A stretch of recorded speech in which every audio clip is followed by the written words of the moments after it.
اما هر ما بیا بکشم یه چیز رندوم اسپان میشه. اوکی هدفم هم طبق معمولای منکرافت داینامیک.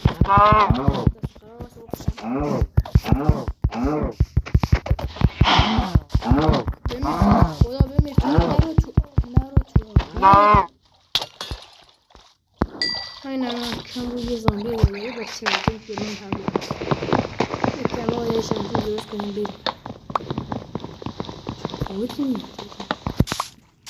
بازی نه بس سه تا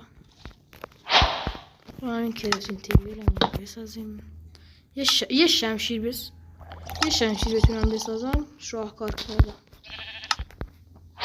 زود باش اینو بده بریم. کندر بریم کندر این که لازم نداریم پس میریم. کراتین تیبل هم فعلا نمیبرم با خودم لحمت ها افتاده به جونم. چرا ایدیم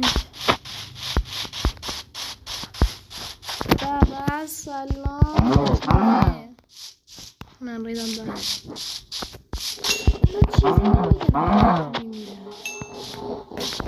چیز بار نمیشه باید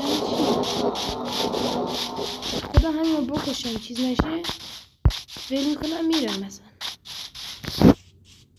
وایسه یه دونه با چوب میزنم وقتش باشه میشه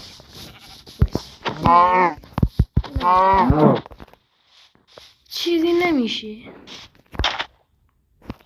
من باید چیکار کنم من رو فکر کنم از یه جایی ساده که برگام داداش اصلا برو خود دایمند نقشه داداش اصلا بنازو گرفتیم بنازم اینم هدف این ویدیو بود. به